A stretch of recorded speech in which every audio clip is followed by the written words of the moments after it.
ಯೋ guys, ಎಲ್ಲರೂ ಹೇಗಿದ್ದೀರಾ? ಎಲ್ಲರೂ ಖಂಡಿತ ಚೆನ್ನಾಗಿರ್ತೀರಾ ಅಂತ ನಾನು ನಂಬ್ತೀನಿ. ಇವತ್ತು ನಾವು ನೋಡೋ ಮೂವಿ ಯಾವುದು ಅಂದ್ರೆ ನಮ್ಮ ಇಂಡಿಯಾದಲ್ಲಿ ಮಹಾರಾಷ್ಟ್ರದಲ್ಲಿ ನಿಜವಾಗ್ಲೂ ರಿಯಲ್ ಲೈಫ್ ಅಲ್ಲಿ ನಡೆದಿದ್ದ ಒಂದು ನಿಜವಾದ ಕಥೆಯನ್ನ ಬೇಸಾಗಿಟ್ಟು ಮಾಡಿರುವ ಮೂವಿಯನ್ನೇ ನೋಡ್ತಾ ಇದೀವಿ. ಈ ಮೂವಿಯನ್ನು ನೋಡಿ ನಮ್ಮ ಇಡೀ ಇಂಡಿಯಾನೇ ಶಾಕ್ ಆಯ್ತು. ಯಾಕೆ ಅಂದ್ರೆ ಅಷ್ಟೊಂದು ಕ್ರೂರವಾದ ಕತೆ. ಸೊ ಇವತ್ತು ನಾವು ನೋಡೋ ಮೂವಿ ಯಾವುದು ಅಂದ್ರೆ 2020ರಲ್ಲಿ ರಿಲೀಸ್ ಆಗಿದ್ದ ವೆಲ್ಕಮ್ ಹೋಮ್ ಅನ್ನೋ ಹಿಂದಿ ಮೂವಿಯನ್ನೇ ನೋಡ್ತಾ ಇದೀವಿ. ಸೊ ನೋಡೋಕೆ ಮುಂಚೆ ಸಬ್ಸ್ಕ್ರೈಬ್ ಮಾಡದೇ ಇರೋರು ಸಬ್ಸ್ಕ್ರೈಬ್ ಮಾಡ್ಕೊಳ್ಳಿ, ಮರ್ಯಾದೆ ಬೆಲ್ ಐಕಾನ್ ನ ಪ್ರೆಸ್ ಮಾಡಿ. ನೀವು ಮಾಡುವ ಸಬ್ಸ್ಕ್ರಿಪ್ಷನ್, ಶೇರ್, ಲೈಕ್, ಕಮೆಂಟ್ಸ್ ನಮಗೆ ಮೋಟಿವೇಶನಲ್ ಆಗಿರುತ್ತೆ. ಫಾಲೋ ಮಾಡದೇ ಇರೋರು ಫಾಲೋ ಮಾಡ್ಕೊಳ್ಳಿ. ಸರಿ, ಓಕೆ, ಇವಾಗ ಕತೆ ಒಳಗಡೆ ಹೋಗೋಣ.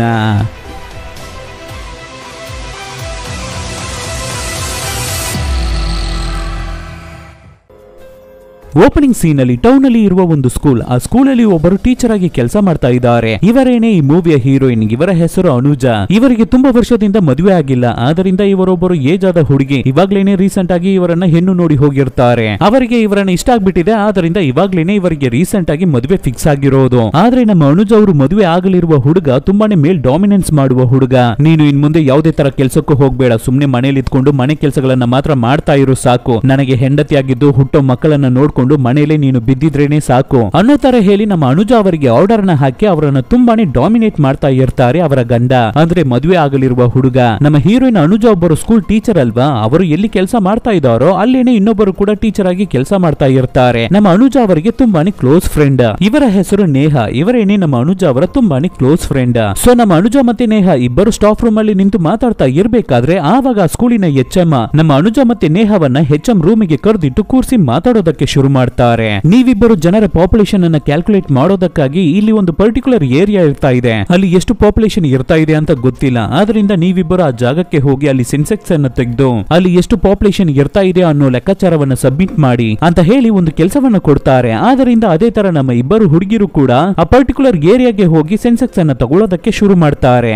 ಮನೆಗೆ ಹೋಗಿ ಆ ಏರಿಯಾದಲ್ಲಿ ಇರುವ ಎಲ್ಲ ಮನೆಯಲ್ಲೂ ಸೆನ್ಸೆಕ್ಸ್ ಅನ್ನ ತೆಗೆದಾದ ಮೇಲೆ ಒಂದು ಮನೆ ಮಾತ್ರ ಆ ಲಿಸ್ಟ್ ಇಂದ ಮಿಸ್ ಆಗ್ತಾ ಇದೆ. ನೋಡಿದ್ರೆ ಆ ಅಡ್ರೆಸ್ ಅಲ್ಲಿ ಆ ಮನೆ ಇರ್ತಾ ಇಲ್ಲ. ನೋಡಿದ್ರೆ ಆ ಏರಿಯಾ ಪಕ್ಕದಲ್ಲಿರುವ ಒಂದು ಕಾಡು, ಅದ್ರ ಒಳಗಡೆ ಒಂದು ದಾರಿ ಹೋಗ್ತಾ ಇರುತ್ತೆ. ಸರಿ, ಏನಿಕೋ ಆ ದಾರಿಯಲ್ಲಿ ಒಳಗಡೆ ಹೋಗಿ ನೋಡೋಣ, ಮೇ ಬಿ ಆ ಕಡೆ ಏನಾದ್ರೂ ಆ ಮನೆ ಇರಬಹುದು, ಬಂದಿದ್ದ ಕೆಲಸವನ್ನ ಕಂಪ್ಲೀಟ್ ಆಗಿ ಮಾಡಿ ಮುಗಿಸೋಣ ಅಂತ ಹೇಳಿ ಸ್ಕೂಟಿಯನ್ನ ತಗೊಂಡು ಡೈರೆಕ್ಟ್ ಆಗಿ ಆ ಕಾಡು ಒಳಗಡೆ ತುಂಬಾನೇ ದೂರ ಹೋಗಿ ನೋಡ್ತಾರೆ. ಆ ರೀತಿ ಒಳಗಡೆ ಬಂದು ನೋಡ್ಬೇಕಾದ್ರೆ ಆ ಕಾಡಿನ ಮಧ್ಯದಲ್ಲಿ ಒಂದು ದೊಡ್ಡ ಬಿಲ್ಡಿಂಗ್ ಇರ್ತಾ ಇದೆ, ದೊಡ್ಡ ಮನೆ ಇರ್ತಾ ಇದೆ. ಸುತ್ತಮುತ್ತ ಯಾವುದೇ ತರ ಮನೆಗಳು ಇರ್ತಾ ಇಲ್ಲ. ಈ ಒಂದು ಬಿಲ್ಡಿಂಗ್ ಮಾತ್ರ ಅಲೋನ್ ಆಗಿ ನಿಂತಿರುತ್ತೆ. ಇವಾಗ ನಮ್ಮ ಹುಡುಗಿರು ಆ ಮನೆಯ ಬಾಗಿಲನ್ನ ಹೋಗಿ ಕುಟ್ಬೇಕಾದ್ರೆ ಒಬ್ಬಳು ಹುಡುಗಿ ಡೋರ್ ಅನ್ನು ಓಪನ್ ಮಾಡ್ತಾಳೆ. ಆದ್ರೆ ಫುಲ್ ಆಗಿ ಓಪನ್ ಮಾಡ್ತಾ ಇಲ್ಲ. ಅರ್ಧ ಡೋರ್ ಅನ್ನು ಓಪನ್ ಮಾಡಿ ಇಟ್ಕೊಂಡು ಯಾರು ನೀವು ಅಂತ ಕೇಳ್ಬೇಕಾದ್ರೆ ಅದಕ್ಕೆ ನಮ್ಮ ಹುಡುಗಿರು, ಮೇಡಮ್ ಈ ರೀತಿ ನಾವು ಸೆನ್ಸೆಕ್ಸ್ ಅನ್ನ ತಗೊಳ್ಳೋದಕ್ಕೆ ಬಂದಿದೀವಿ, ಪಾಪ್ಯುಲೇಷನ್ ಕ್ಯಾಲ್ಕುಲೇಷನ್ ಅನ್ನ ಮಾಡ್ತಾ ಇದೀವಿ, ಇಲ್ಲಿ ಹೊರಗಡೆ ಜೋರಾಗಿ ಮಳೆ ಬರ್ತಾ ಇದೆ, ಸ್ವಲ್ಪ ನೀವು ಡೋರ್ ಅನ್ನ ಚೆನ್ನಾಗಿ ಓಪನ್ ಮಾಡ್ತೀರಾ, ನಾವು ಒಳಗಡೆ ಬಂದ್ಬಿಡ್ತೀವಿ ಅಂತ ಕೇಳ್ಬೇಕಾದ್ರೆ ಆ ಹುಡುಗಿ ಏನನ್ನು ಮಾತಾಡ್ತಾ ಇಲ್ಲ, ಒಂದ್ ರೀತಿ ನೋಡ್ತಾ ಇರ್ತಾಳೆ. ಅದಕ್ಕೆ ನಮ್ಮ ಅನುಜಾ ಮತ್ತೆ ನೇಹಾನೆ ಆ ಚೈನ್ ಅನ್ನ ರಿಮೂವ್ ಮಾಡಿ ಡೋರ್ ಅನ್ನ ಚೆನ್ನಾಗಿ ಓಪನ್ ಮಾಡಿ ಒಳಗಡೆ ಬಂದ್ಬಿಡ್ತಾರೆ.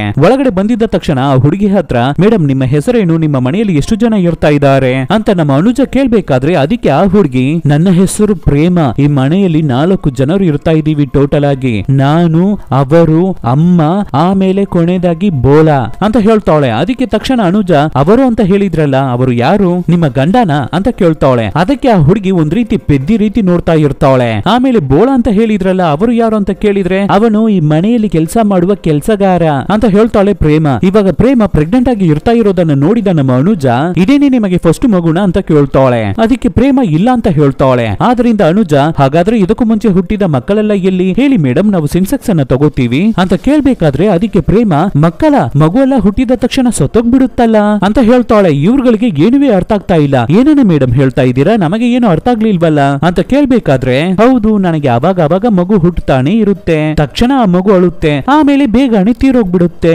ಅಂತ ನಗಾಡ್ಕೊಂಡೇ ಮಾತಾಡ್ತಾ ಇರ್ತಾಳೆ. ಆಮೇಲೆ ಆ ಹುಡುಗಿಯನ್ನ ಚೆನ್ನಾಗಿ ಅಬ್ಸರ್ವ್ ಮಾಡಿ ನೋಡ್ಬೇಕಾದ್ರೆ ಅವಳ ಕತ್ತಲೆಲ್ಲ ಗಾಯದ ಮಾರ್ಕ್ಸ್ ಇರುತ್ತೆ. ಇದನ್ನೆಲ್ಲ ನೋಡ್ಬೇಕಾದ್ರೆ ಅನುಜಾ ಮತ್ತೆ ನೇಹಾಗೆ ಒಂದ್ ರೀತಿ ಡೌಟ್ ಉಂಟಾಗೋದಕ್ಕೆ ಶುರು ಆಗುತ್ತೆ. ಆದ್ರಿಂದ ಗಾಬರಿಯಾಗಿ ಸೈಲೆಂಟ್ ಆಗಿ ಆ ಮನೆಯಿಂದ ಹೊರಗಡೆ ಬಂದ್ಬಿಡ್ತಾರೆ. ಇವಾಗ ಸ್ವಲ್ಪ ದಿನಗಳು ಹಾಗೆ ಕಳಿಯುತ್ತೆ. ಆದ್ರೆ ನಮ್ಮ ಅನುಜಾ ಅವರಿಗೆ ಆ ಮನೆಯ ನೆನಪಾಗೆ ಇರ್ತಾ ಇದೆ, ಆ ಪ್ರೇಮ ಹುಡುಗಿಯ ನೆನಪಾಗೆ ಇರ್ತಾ ಇದೆ. ಅಲ್ಲಿ ಏನೋ ಒಂದು ತಪ್ಪು ನಡೀತಾ ಇದೆ, ಅಲ್ಲಿ ಆ ಜಾಗದಲ್ಲಿ ಆ ಹುಡುಗಿ ಯಾವುದೋ ಒಂದು ಅಪಾಯದಲ್ಲಿ ಸಿಗಾಕೊಂಡಿದ್ದಾಳೆ ಅನ್ನೋ ರೀತಿ ಫೀಲ್ ಮಾಡ್ತಾಳೆ. ಆದ್ರಿಂದ ಮತ್ತೆ ಅವಳ ಫ್ರೆಂಡ್ ಆದ ನೇಹ ಹತ್ರ ಹೋಗಿ ಈ ವಿಷಯದ ಬಗ್ಗೆ ಡಿಸ್ಕಸ್ ಮಾಡ್ತಾಳೆ. ನಾವು ಮತ್ತೆ ಆ ಮನೆಗೆ ಹೋಗೋಣ, ಅಲ್ಲಿಗೆ ಹೋಗಿ ಆ ಹುಡುಗಿಯನ್ನ ಆ ಜಾಗದಿಂದ ಕಾಪಾಡೋಣ, ಅವಳು ಯಾವುದೋ ಒಂದು ಅಪಾಯದಲ್ಲಿ ಇರ್ತಾ ಇದ್ದಾಳೆ ಅಂತ ಹೇಳ್ಬೇಕಾದ್ರೆ ಅದಕ್ಕೆ ನೇಹ ಇಲ್ಲ ನಾನು ಬರಲ್ಲ ಅಂತ ಹಠ ಮಾಡ್ತಾಳೆ. ಆದ್ರೂ ಅನುಜ ತುಂಬಾನೇ ಫೋರ್ಸ್ ಮಾಡಿ ನೇಹವನ್ನ ಮತ್ತೆ ಆ ಜಾಗಕ್ಕೆ ಕರ್ಕೊಂಡು ಹೋಗ್ತಾಳೆ. ಮತ್ತೆ ಇವರಿಬ್ಬರು ಆ ಮನೆ ಒಳಗಡೆ ಹೋಗ್ತಾರೆ. ಈ ಸಲ ಆ ಮನೆಯಲ್ಲಿ ಎಲ್ಲರೂ ಇರ್ತಾ ಇದ್ದಾರೆ. ಅಂದ್ರೆ ಆ ಮನೆಯಲ್ಲಿ ಒಬ್ಬರು ಅಜ್ಜಿ ಇರ್ತಾ ಇದ್ದಾರೆ, ಮತ್ತೆ ಒಬ್ಬ ಅಂಕಲ್ ಇರ್ತಾ ಇದ್ದಾನೆ. ಅದು ಮಾತ್ರ ಇಲ್ಲ, ಅವರ ಜೊತೆಗೇನೆ ಆ ಮನೆಯ ಕೆಲಸಗಾರನಾದ ಬೋಳನು ಇರ್ತಾ ಇದ್ದಾನೆ. ಈ ಕೆಲಸಗಾರ ಬೋಳ ಬೇರೆ ನಮ್ಮ ಇಬ್ಬರ ಹುಡುಗಿಯರನ್ನು ಒಂದ್ ರೀತಿ ನೋಡ್ತಾ ಇರ್ತಾನೆ. ಆವಾಗ ನಮ್ಮ ಹುಡುಗಿಯರು ಸುಮ್ನೆ ಫಾರ್ಮಾಲಿಟಿಗೆ ಬಂದ್ವಿ, ನಿಮ್ಮ ಏಜು, ನಿಮ್ಮ ಮನೆಯಲ್ಲಿ ಎಷ್ಟು ಜನ ಇರ್ತಾ ಇದ್ದೀರಾ ಅನ್ನೋ ವಿಷಯವನ್ನ ತಿಳ್ಕೊಂಡು ಹೋಗೋಣ ಅಂತ ಬಂದ್ವಿ ಅಂತ ಹೇಳ್ಬಿಟ್ಟು ಅದೇ ತರ ವಿಚಾರಣೆ ಮಾಡಿ ಎಲ್ಲ ಸೆನ್ಸೆಕ್ಸ್ ಅನ್ನು ತಗೋಬಿಟ್ಟು ಡೌಟ್ ಅಲ್ಲಿ ಆ ಮನೆಯಿಂದ ಹೊರಡ್ತಾರೆ. ಆ ರೀತಿ ಹೊರಡ್ಬೇಕಾದ್ರೆ ಸಡನ್ ಆಗಿ ಜೋರಾಗಿ ಮಳೆ ಬರೋದಕ್ಕೆ ಶುರುವಾಗುತ್ತೆ. ಸರಿ, ಮಳೆ ಬಿಟ್ಟಾದ ಮೇಲೆ ನಾವು ಇಲ್ಲಿಂದ ಹೋಗೋಣ ಅಂತ ಅನ್ಕೊಂಡು ಆ ಮನೆಯಲ್ಲೇ ಇರೋದಕ್ಕೆ ಸ್ಟಾರ್ಟ್ ಮಾಡ್ತಾರೆ ನಮ್ಮ ಹುಡುಗಿಯರು. ಆದ್ರೆ ಮಳೆ ಬಿಡೋ ರೀತಿ ಇಲ್ಲ, ನಿಲ್ಲೋ ರೀತಿನೇ ಕಾಣ್ತಾ ಇಲ್ಲ. ಹಾಗೆ ಕತ್ತಲೆ ಆಗ್ಬಿಡುತ್ತೆ. ಆವಾಗ ಅಜ್ಜಿ ಅವರು ಏನನ್ನ ಹೇಳ್ತಾರೆ ಅಂದ್ರೆ, ನೋಡ್ರಮ್ಮ ತುಂಬಾನೇ ಕತ್ತಲೆ ಆಗ್ಬಿಟ್ಟಿದೆ, ಇದು ಬೇರೆ ಕಾಡು, ಇಲ್ಲಿಂದ ನೀವು ಹೋಗೋಕೆ ಆಗಲ್ಲ ಇಷ್ಟೊತ್ತಲ್ಲಿ, ಸುಮ್ನೆ ಇಲ್ಲೇ ಸ್ಟೇ ಆಗಿ ಇವತ್ತು ರಾತ್ರಿ, ನೆಕ್ಸ್ಟ್ ದಿನ ಬೆಳಗ್ಗೆ ಎದ್ದಿದ್ದ ತಕ್ಷಣ ಹೊರಡಿ, ನೀವು ಬೇಕಾದ್ರೆ ನಮ್ಮ ಮನೆಯಲ್ಲೇ ಎಕ್ಸ್ಟ್ರಾ ಒಂದು ರೂಮ್ ಇರ್ತಾ ಇದೆ, ಅಲ್ಲಿ ನೀವು ಸ್ಟೇ ಆಗಿ ಅಂತ ಹೇಳ್ಬೇಕಾದ್ರೆ ಅದೇ ತರ ನಮ್ಮ ಇಬ್ಬರು ಹುಡುಗಿರು ಅವತ್ತು ರಾತ್ರಿ ಅವರ ಮನೆಯಲ್ಲಿ ಆ ರೂಮ್ ಅಲ್ಲಿ ಸ್ಟೇ ಆಗ್ತಾರೆ. ಆದ್ರೆ ಅವತ್ತು ರಾತ್ರಿ ನಮ್ಮ ಅನುಜ ಅವರು ಚೆನ್ನಾಗಿ ನಿದ್ದೆ ಮಾಡ್ತಾ ಇರ್ಬೇಕಾದ್ರೆ ಏನೋ ಒಂದು ರೀತಿ ಸದ್ದಾಗುತ್ತೆ. ಆದ್ದರಿಂದ ಎದ್ದು ಬಂದು ಆ ರೂಮಿನ ವಿಂಡೋ ಡೋರ್ ಅನ್ನು ಓಪನ್ ಮಾಡಿ ಹೊರಗಡೆ ನೋಡ್ಬೇಕಾದ್ರೆ ದೂರದಲ್ಲಿ ಒಂದು ಕಾರ್ ಶೆಡ್ ಇರ್ತಾ ಇದೆ. ಆ ಕಾರ್ ಶೆಡ್ ಇಂದ ಅಂಕಲ್ ಹೊರಗಡೆ ಬರೋ ರೀತಿ ಕಾಣುತ್ತೆ. ಚೆನ್ನಾಗಿ ಡೀಪ್ ಆಗಿ ನೋಡ್ಬೇಕಾದ್ರೆ ಆ ಕಾರ್ ಶೆಡ್ ಒಳಗಡೆ ಯಾವ್ದೋ ಒಂದು ಡೆಡ್ ಬಾಡಿ ಬಿದ್ದಿರೋ ರೀತಿ ಕಾಣುತ್ತೆ. ಅಷ್ಟೇ ಇದನ್ನ ನೋಡಿದ ಅನುಜ ತುಂಬಾನೇ ಶಾಕ್ ಆಗ್ಬಿಡ್ತಾಳೆ. ಹೆದರ್ಕೊಂಡು ಗಾಬರಿಯಾಗಿ ಅವಳ ಫ್ರೆಂಡ್ ಆದ ನೇಹವನ್ನು ಎಬ್ಬಿಸಿ, ಲೇ ಎದ್ದೇಳೆ, ಬೇಗ ನಾವು ಇಲ್ಲಿಂದ ಹೊರಡಬೇಕು, ತಕ್ಷಣ ಇಲ್ಲಿಂದ ಹೊರಡಬೇಕು, ನಾವು ಇದು ತುಂಬಾನೇ ಪ್ರಾಬ್ಲಮ್ ಆಗಿ ಇರುವ ಪ್ಲೇಸ್ ಅನ್ಸುತ್ತೆ. ಆ ಅಂಕಲ್ ಯಾರೋ ಒಬ್ಬರನ್ನ ಸಾಯಿಸಿ ಆ ಶೆಡ್ ಒಳಗಡೆ ಮಡಗಿದ್ದಾನೆ, ನಾನು ನೋಡ್ದೆ ಕಣೆ ಅಂತ ಹೇಳ್ಬೇಕಾದ್ರೆ ಇದನ್ನ ಕೇಳುವ ನೇಹಾನು ತುಂಬಾನೇ ಭಯಕ್ಕೆ ಒಳಗಾಗ್ತಾಳೆ. ಸರಿ, ಅಲ್ಲಿಂದ ತಪ್ಪಿಸ್ಕೊಂಡು ಹೋಗೋಣ ಅಂತ ನಮ್ಮ ಇಬ್ಬರು ಹುಡುಗಿಯರು ಟ್ರೈ ಮಾಡ್ಬೇಕಾದ್ರೆ ಅಲ್ಲಿರುವ ಡೋರ್ಸ್ ಎಲ್ಲವನ್ನು ಲಾಕ್ ಮಾಡಿ ಮಡಗಿರ್ತಾರೆ. ಆದ್ರಿಂದ ನಮ್ಮ ಹುಡುಗಿಯರು ಹೇಗೋ ಅವರು ಸ್ಟೇ ಆಗಿರುವ ರೂಮ್ ಇಂದ ಹೊರಗಡೆ ಬರ್ತಾರೆ. ರೂಮ್ ಇಂದ ಹೊರಗಡೆ ಬಂದು ಆ ಮನೆಯ ಮೇನ್ ಡೋರ್ ಅನ್ನು ಓಪನ್ ಮಾಡೋದಕ್ಕೆ ಟ್ರೈ ಮಾಡಿದ್ರೆ ಅದು ಟೈಟ್ ಆಗಿ ಲಾಕ್ ಆಗಿರುತ್ತೆ. ಸರಿ ಅಂತ ನೋಡಿದ್ರೆ ಆ ಅಜ್ಜಿ ಅವರು ಮಲಗಿರುವ ರೂಮ್ ಅಲ್ಲಿ ಆ ಮನೆಯ ಬೀಗ ಇರ್ತಾ ಇದೆ. ಸೊ ನಮ್ಮ ಹುಡುಗಿರು ಅದೇ ತರ ಸೈಲೆಂಟ್ ಆಗಿ ಆ ಅಜ್ಜಿ ಅವರ ರೂಮಿಗೆ ಹೋಗಿ ಅವರಿಗೆ ಗೊತ್ತಿಲ್ಲದೆ ಮನೆಯ ಬೀಗವನ್ನ ತಗೊಂಡು ಅದೇ ರೀತಿ ಮೇನ್ ಡೋರ್ ಹತ್ರ ಬಂದು ಆ ಮೇನ್ ಡೋರ್ಗೆ ಬೀಗವನ್ನು ಹಾಕಿ ಡೋರ್ ಅನ್ನು ಓಪನ್ ಮಾಡಿ ಹೊರಗಡೆನೂ ಬಂದ್ಬಿಡ್ತಾರೆ. ಆದ್ರೆ ಹೊರಗಡೆ ಬಂದು ನೋಡ್ಬೇಕಾದ್ರೆ ಹೊರಗಡೆ ಇರುವ ಕ್ರೂರ ಅನಿಮಲ್ಸ್ ಎಲ್ಲ ಕಿರ್ಚ್ಕೊಳ್ಳೋ ರೀತಿ ಸದ್ದಾಗುತ್ತೆ. ಅದು ಮಾತ್ರ ಇಲ್ಲ, ತುಂಬಾನೇ ಕತ್ತಲೆಯಾಗಿರ್ತಾ ಇದೆ. ಇವ್ರುಗಳಿಗೆ ಅಲ್ಲಿಂದ ತಪ್ಪಿಸ್ಕೊಂಡು ಹೋಗೋದಕ್ಕೆ ದಾರಿನೂ ಗೊತ್ತಾಗ್ತಾ ಇಲ್ಲ. ಸರಿ, ಸೆಲ್ ಫೋನ್ ಅನ್ನ ತಗೊಂಡು ಅದರಲ್ಲಿ ಟಾರ್ಚ್ ಅನ್ನ ಹಾಕಿ ಇಲ್ಲಿಂದ ತಪ್ಪಿಸ್ಕೊಂಡು ಹೋಗೋಣ ಅಂತ ಅನ್ಕೋತಾರೆ ನಮ್ಮ ಹುಡುಗಿರು. ಸರಿ ಅಂತ ಇಬ್ಬರಿಗೆ ಫೋನ್ ಅನ್ನ ಹುಡುಕಿದ್ರೆ ನಮ್ಮ ಅನುಜ ಓಡಿ ಬರ್ಬೇಕಾದ್ರೆ ಅವಳ ಫೋನ್ ಅನ್ನ ಕೆಳಗಡೆ ಬೀಳಿಸ್ಕೊಬಿಟ್ಟಿರ್ತಾಳೆ. ಸೊ ಅದು ಮಿಸ್ ಆಗ್ಬಿಟ್ಟಿರುತ್ತೆ. ನೇಹ ಅಲ್ಲಿಂದ ತಪ್ಪಿಸ್ಕೊಳ್ಳುವ ಗಾಬರಿಯಲ್ಲಿ ಅವಳ ಫೋನ್ ಅನ್ನ ಆ ಮನೆ ಒಳಗಡೆನೆ ಬಿಟ್ಬಿಟ್ಟು ಬಂದ್ಬಿಟ್ಟಿರ್ತಾಳೆ. ಸರಿ, ಮತ್ತೆ ಮನೆ ಒಳಗಡೆ ಹೋಗಿ ಆ ಫೋನ್ ಅನ್ನ ತಗೊಂಡು ಯಾರಿಗಾದ್ರೂ ಕಾಲ್ ಮಾಡಿ ಹೆಲ್ಪ್ ಅನ್ನ ಕೇಳೋಣ, ಇಲ್ಲಾಂದ್ರೆ ಟಾರ್ಚ್ ಲೈಟ್ ಅನ್ನು ಯೂಸ್ ಮಾಡಿ ಇಲ್ಲಿಂದ ಹೇಗಾದ್ರೂ ತಪ್ಪಿಸ್ಕೊಂಡು ಹೋಗ್ಬಿಡೋಣ ಅಂತ ಮತ್ತೆ ಮನೆ ಒಳಗಡೆ ಬಂದು ಆ ಫೋನ್ ಅನ್ನ ತಗೊಂಡು ನೋಡಿದ್ರೆ ಆ ಫೋನ್ ಅಲ್ಲಿ ಚಾರ್ಜ್ ಇರ್ತಾ ಇಲ್ಲ. ಆದ್ರಿಂದ ಫೋನ್ ಸ್ವಿಚ್ ಆಫ್ ಆಗ್ಬಿಟ್ಟಿರುತ್ತೆ. ಸೊ ಇವಾಗ ಬೇರೆ ದಾರಿನೇ ಇಲ್ಲ. ನಾವು ಹೊರಗಡೆ ಹೋಗಿದ್ದನ್ನು ಯಾರು ನೋಡಿಲ್ಲ, ಒಳಗಡೆ ಬಂದಿದ್ದನ್ನು ಯಾರು ನೋಡಿಲ್ಲ. ಆದ್ರಿಂದ ಇವತ್ತು ರಾತ್ರಿ ಇಲ್ಲೇನೆ ಸ್ಟೇ ಆಗಿದ್ದು ಮಲಗಿದ್ದು ಚೆನ್ನಾಗಿ ನಿದ್ದೆ ಮಾಡಿ ಬೆಳಗ್ಗೆ ಆಗಿದ್ದ ತಕ್ಷಣ ಇಲ್ಲಿಂದ ಎದ್ದು ತಪ್ಪಿಸ್ಕೊಂಡು ಹೋಗ್ಬಿಡೋಣ ಅಂತ ಡಿಸೈಡ್ ಮಾಡಿ ಅದೇ ರೀತಿ ಅವತ್ತು ರಾತ್ರಿ ಅಲ್ಲೇನೆ ಸ್ಟೇ ಆಗ್ತಾರೆ. ನೆಕ್ಸ್ಟ್ ದಿನ ಬೆಳಗ್ಗೆ ಆಗಿದ್ದ ತಕ್ಷಣ ಗಾಬರಿಯಾಗಿ ಅಲ್ಲಿಂದ ತಪ್ಪಿಸ್ಕೊಂಡು ಹೋಗೋದಕ್ಕಾಗಿ ನಮ್ಮ ಹುಡುಗಿಯರು ರೆಡಿಯಾಗಿ ಹೊರಡ್ತಾರೆ. ಅದೇ ತರ ಯಾರಿಗೂ ಡೌಟ್ ಇಲ್ಲದೆ ಹೊರಗಡೆ ಬಂದು ಅವರ ಸ್ಕೂಟಿಯನ್ನ ಸ್ಟಾರ್ಟ್ ಮಾಡ್ತಾರೆ. ಅದು ಬೇರೆ ಯಾವುದೋ ಹಳೆ ಗಾಡಿ ಅನ್ಸುತ್ತೆ, ಸ್ಟಾರ್ಟ್ ಆಗ್ತಾ ಇಲ್ಲ.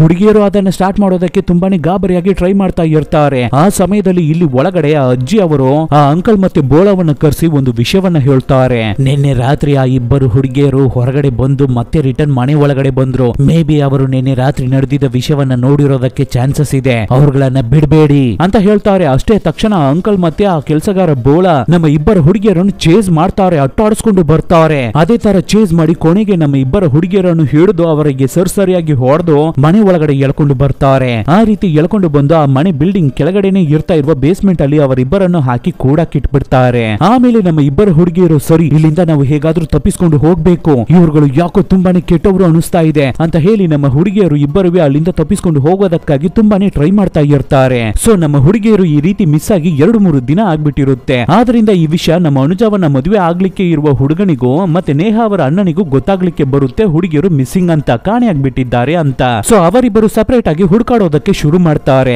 ಆ ರೀತಿ ಹುಡಿಕೊಂಡು ಕೊನೆಯದಾಗಿ ನೇಹ ಅವರ ಅಣ್ಣ ಈ ಜಾಗಕ್ಕೇನೆ ಬಂದು ತಲುಪ್ತಾನೆ. ಅಲ್ಲಿಗೆ ಬಂದು ನೋಡ್ಬೇಕಾದ್ರೆ ಆ ಜಾಗವೇ ಒಂದ್ ರೀತಿ ಕ್ರೂಯಲ್ ಆಗಿ ಇರ್ತಾ ಇದೆ, ವಿಚಿತ್ರವಾಗಿ ಕಾಣುತ್ತೆ ಅವನಿಗೆ. ಸೊ ಅಲ್ಲಿಗೆ ಬಂದಿದ್ದ ತಕ್ಷಣ ಅಲ್ಲಿರುವ ಅಂಕಲ್ ಮತ್ತೆ ಕೆಲಸಗಾರ ಬೋಳ ಇಬ್ಬರನ್ನು ಹಿಡಿದು ವಿಚಾರಿಸ್ತಾನೆ. ಈ ರೀತಿ ನನ್ನ ತಂಗಿ ಮತ್ತೆ ಇನ್ನೊಬ್ಬರು ಅವಳ ಫ್ರೆಂಡ್ ಮಿಸ್ ಆಗ್ಬಿಟ್ಟಿದ್ದಾರೆ, ಅವರಿಬ್ಬರು ಏನಾದ್ರೂ ಈ ಕಡೆ ಬಂದ್ರ, ಇಬ್ಬರು ಹುಡುಗಿಯರು ಈ ಕಡೆ ಏನಾದ್ರೂ ಬಂದಿದ್ರ, ಯಾಕೆ ಅಂದ್ರೆ ಕೊನೆಯದಾಗಿ ಅವರಿಬ್ಬರ ಫೋನ್ ಸಿಗ್ನಲ್ ಈ ಜಾಗವನ್ನೇ ತೋರಿಸ್ತಾ ಇದೆ ಅಂತ ಅಣ್ಣ ಕೇಳ್ಬೇಕಾದ್ರೆ ಅದಕ್ಕೆ ಕೆಲಸಗಾರ ಬೋಳ ಆ ರೀತಿ ಇಬ್ಬರು ಹುಡುಗಿಯರ ಈ ಕಡೆನ ಇಲ್ವಲ್ಲ, ಆ ರೀತಿ ಯಾರು ಬಂದಿಲ್ವಲ್ಲ ಅಂತ ಸುಳ್ಳು ಹೇಳಿ ಅವನನ್ನ ಡೈವರ್ಟ್ ಮಾಡ್ತಾ ಇರ್ತಾರೆ. ಅದೇ ಸಮಯದಲ್ಲಿ ಈ ಕಡೆ ನಮ್ಮ ಅನುಜ ಮತ್ತೆ ನೇಹ ಆ ಮನೆಯಲ್ಲೇ ಇರುವ ಒಂದು ಟನಲ್ ರೀತಿ ಒಂದು ಜಾಗ ಇದ್ದಿರುತ್ತೆ, ಅದ್ರ ಮುಖಾಂತರ ತಪ್ಪಿಸಿಕೊಂಡು ಹೊರಗಡೆ ಬರ್ತಾರೆ. ಹೊರಗಡೆ ಬಂದು ನೋಡ್ಬೇಕಾದ್ರೆ ನೇಹ ಅವರ ಅಣ್ಣ ಅವ್ರಗಳ ಜೊತೆ ಮಾತಾಡ್ತಾ ಇರೋದನ್ನು ನೋಡ್ತಾರೆ. ತಕ್ಷಣ ಅಣ್ಣ ಅಂತ ಜೋರಾಗಿ ಕಿರ್ಚ್ಕೊಳ್ಳೋದಕ್ಕೆ ಟ್ರೈ ಮಾಡ್ತಾರೆ. ಅದನ್ನ ಕೇಳಿ ಅಣ್ಣ ಈ ಕಡೆ ತಿರುಗಬೇಕಾದ್ರೆ ಆ ಸಮಯದಲ್ಲಿ ಒಂದು ಕಲ್ಲು ಬಂಡೆಯನ್ನ ತಗೊಂಡು ಆ ಬೋಳ ಕೆಲಸಗಾರ ಅಣ್ಣನ ಅವನ ತಲೆಗೇನೆ ಹೊಡೆದು ಅವನನ್ನ ಕ್ರೂರವಾಗಿ ಸಾಯಿಸಿ ಬಿಡ್ತಾರೆ. ಅಷ್ಟೇ ಮತ್ತೆ ಆ ಇಬ್ಬರು ಹುಡುಗಿಯರನ್ನ ನೋಡಿ ಇಲ್ಲಿಂದ ತಪ್ಪಿಸಿಕೊಂಡು ಹೋಗೋದಕ್ಕೆ ಟ್ರೈ ಮಾಡ್ತಾ ಇದ್ದೀರಾ ನೀವು ಅಂತ ಹೇಳಿ ಇಬ್ಬರು ಹುಡುಗಿಯರನ್ನು ಹಿಡಿದು ಹಾಗೆ ಮನೆ ಒಳಗಡೆ ಎಳ್ಕೊಂಡು ಹೋಗ್ತಾರೆ. ಆ ಕೆಲಸಗಾರ ಮತ್ತೆ ಆ ಅಂಕಲ್ ಮನೆ ಒಳಗಡೆ ಕರ್ಕೊಂಡು ಹೋಗಿ ಇಬ್ಬರನ್ನು ಬೇರೆ ಬೇರೆ ರೂಮಿಗೆ ಹಾಕಿ ಲಾಕ್ ಮಾಡಿ ಮಡಗ್ಬಿಡ್ತಾರೆ. ಇವಾಗ ನೇಹ ಅನ್ನೋ ಹುಡುಗಿಯನ್ನ ಮನೆ ಕೆಲಸಗಾರ ಬೋಳ ತುಂಬಾ ಕ್ರೂರವಾಗಿ ಅವಳನ್ನ ರೇಪ್ ಮಾಡ್ತಾನೆ. ಅದೇ ಸಮಯದಲ್ಲಿ ಈ ಕಡೆ ಮನೆ ಒಳಗಡೆ ಇರುವ ಅಂಕಲ್ ಆ ಮನೆಯಲ್ಲೇ ಇರ್ತಾ ಇದ್ದಾಳೆ ಅಲ್ವಾ ಪ್ರೇಮ ಅಂತ ಹುಡುಗಿ, ಆ ಹುಡುಗಿಯನ್ನ ಹಿಡಿದು ರೇಪ್ ಮಾಡ್ತಾನೆ. ಇದಕ್ಕೂ ಆ ಹುಡುಗಿ ಪ್ರೆಗ್ನೆಂಟ್ ಆಗಿ ಇರ್ತಾ ಇದ್ದಾಳೆ. ಆಮೇಲೆ ಹೇಗೋ ಕೊನೆಗೆ ನಮ್ಮ ಇಬ್ಬರು ಹುಡುಗಿಯರು ಕಷ್ಟಪಟ್ಟು ಅಲ್ಲಿಂದ ತಪ್ಪಿಸಿಕೊಂಡು ಹೊರಗಡೆ ಬರ್ತಾರೆ. ಆವಾಗ್ಲೇನೆ ಇವರಿಬ್ಬರಿಗೂ ಗೊತ್ತಾಗ್ಲಿಕ್ಕೆ ಬರುತ್ತೆ ಆ ಮನೆಯಲ್ಲಿ ಇರ್ತಾ ಇರುವ ಪ್ರೇಮ ಅನ್ನುವ ಹುಡುಗಿ ಬೇರೆ ಯಾರು ಇಲ್ಲ, ಆ ಮನೆಯಲ್ಲೇ ಇರ್ತಾ ಇರುವ ಅಂಕಲ್ ಅವರ ಮಗಳೇನೆ. ಆ ಅಂಕಲ್ ಅವನ ಸ್ವಂತ ಮಗಳನ್ನೇ ಇಷ್ಟು ದಿನ ಹಿಡಿದು ರೇಪ್ ಮಾಡ್ತಾ ಇದ್ದಿದ್ದಾನೆ, ಅವಳ ಜೊತೆ ಫಿಸಿಕಲ್ ರಿಲೇಶನ್ಶಿಪ್ ಅಲ್ಲಿ ಇದ್ದಿದ್ದಾನೆ, ದಿನ ದಿನ ಅವಳನ್ನ ರೇಪ್ ಮಾಡ್ತಾ ಇದ್ದಾನೆ. ಆದ್ರಿಂದಾನೇ ಆ ಹುಡುಗಿ ಆವಾಗ ಪ್ರೆಗ್ನೆಂಟ್ ಆಗಿ ಮಗುವನ್ನ ಹುಟ್ಟಿಸ್ಕೊತಾ ಇದ್ದಾಳೆ. ಆ ರೀತಿ ಹುಟ್ಟುವ ಮಗುಗಳನ್ನ ಅಂಕಲ್ ಕೊಂದು ಬಿಡ್ತಾ ಇದ್ದಾನೆ ಅನ್ನೋ ವಿಷಯ ಎಲ್ಲವೇ ಇವ್ರುಗಳಿಗೆ ಗೊತ್ತಾಗ್ಲಿಕ್ಕೆ ಬರುತ್ತೆ. ಆದ್ರಿಂದ ನಮ್ಮ ಇಬ್ಬರು ಹುಡುಗಿಯರು ಇದ್ರ ಮೇಲೆ ಆ ಮನೆಯಲ್ಲಿ ಇರೋವರನ್ನ ಒಬ್ಬರನ್ನು ನಾವು ಜೀವಂತವಾಗಿ ಬಿಡಬಾರ್ದು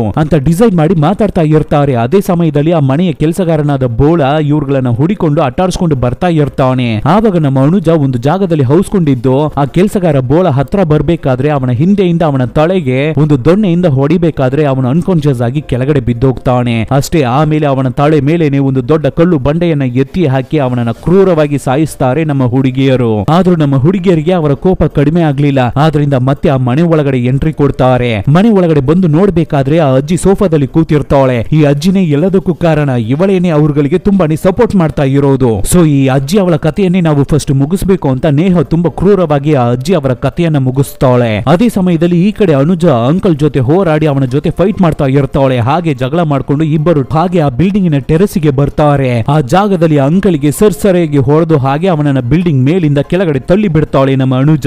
ಅಷ್ಟೇ ಅಂಕಲ್ ಕಥೆನು ಮುಗಿಯಿತು, ಕ್ರೂರವಾಗಿ ಸಾಯ್ತಾನೆ ಅಂಕಲ್. ಇಲ್ಲಿಗೆ ಈ ಮೂವಿ ಮುಗಿಯುತ್ತೆ. ಆಕ್ಚುಲಿ ಈ ಮೂವಿ ನೋಡೋದಕ್ಕೆ ಚೆನ್ನಾಗಿರುತ್ತೆ, ಸಸ್ಪೆನ್ಸ್ ಆಗಿ ಥ್ರಿಲ್ಲರ್ ಆಗಿ ಹೋಗುತ್ತೆ. ಮತ್ತೆ ಈ ಮೂವಿ ಯೂಟ್ಯೂಬ್ ಅಲ್ಲೇ ಅವೈಲಬಲ್ ಇದೆ. ಸೊ ನೋಡೋಕೆ ಇಷ್ಟ ಇರೋರು ಡೈರೆಕ್ಟ್ ಆಗಿ ಆ ಮೂವಿಯನ್ನ ನೋಡಿ. ಆದ್ರಿಂದಾನೇ ಈ ಮೂವಿಯನ್ನ ಶಾರ್ಟ್ ಆಗಿ ನಾನು ಎಕ್ಸ್ಪ್ಲೈನ್ ಮಾಡಿದೆ. ಸೊ ಈ ತರದ ಡಿಫರೆಂಟ್ ಆದ ಮೂವೀಸ್ ಅನ್ನ ನಾವು ನಿಮಗೆ ಕೊಡ್ತಾನೆ ಇರ್ತೀವಿ. ಅದಕ್ಕೆ ನೀವು ಮಾಡಬೇಕಾಗಿರೋದೆಲ್ಲ ನಿಮ್ಮ ಸಪೋರ್ಟ್ ಮಾತ್ರ, ಏನು ಇಲ್ಲ ನಿಮ್ಮ ಫ್ರೆಂಡ್ಸ್ಗೆ ಫ್ಯಾಮಿಲಿಗೆ ಹೇ ಈ ರೀತಿ ಒಂದು ಚಾನಲ್ ಇರ್ತಾ ಇದೆ ಚೆನ್ನಾಗಿದೆ ನೋಡು ಅಂತ ಹೇಳಿದ್ರೇನೆ ಸಾಕು. Soon catch you peoples with another nice movie. Take care.